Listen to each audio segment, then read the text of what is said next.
Let me start this video off with saying I am no electrician, so don't take no electrical advice from me.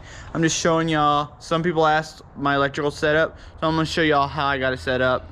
So stay tuned, guys. Welcome back to the shop, guys. Somebody asked me to show a more detailed look at my electrical stuff, and I did add a few more things since the last video where I was talking about where I said I got electric installed.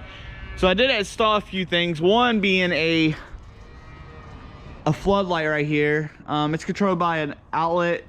I decided to have one that runs all the time, or that I could turn on instead of a motion detector, so it lights up the whole area. We have a lot of coyotes and stuff. There is an outdoor outlet. I had this outdoor outlet laying around. I installed this to the shop. It's on its own breaker. That one's tied into the other lights in here, and it's all over here. This light switch right here controls the outside light. This right here is the light overhead. I gotta fix that better. So pretty much we got 3 breakers, that regular outlets on this breaker, lights on this breaker, outdoor lights on that breaker, and we're running 12 to this is outdoor rated wire. I know it's not metal clad, guys, but this was more in budget. So this is 12-2 outdoor rated wire. Over here is not outdoor rated wire. Going to the floodlight and going to the outdoor outlet. That was just some spare pieces I had. Probably upgrade those too. Great thing is there's always room to upgrade as we go on with this. And so anyway, how this setup works is I ain't gonna take this thing off, but I got 4 gauge wire running 35 feet away all the way to the house over there, buried, and it's coming in, giving us 100 amp service to this breaker. It goes to the top lugs, and what I did is on the house outside breaker, there's bottom, you had your lugs where your meter comes in, and you had meter lugs in the bottom. So we just hooked for sub feeding, so we hooked into those and run it to the shop, and that's how we got that part. Pretty simple setup, very simple. It's very easy, not as scary. And then we got a ground wire. We got it this breaker box is ground out here. It's ground right out here inside the shop, and this is the wire going into the shop, which I need to get some holders to hold this in more. So that's that. And then in here, guys, we got, this is part of the one breaker setup. We got a 20 amp outlet here, 20 amp outlet here. That's a new light, by the way. This one is actually motion detected. So if I'm not in here for 10 minutes, if there's not 10 minutes of movement, it does shut off, which is pretty cool. Saves a little bit on electricity. This one I usually running all the time. And then I shut it off. And as I explained, I got my power wall hooked to a surge protector, and I just turn it off when I'm not charging anything.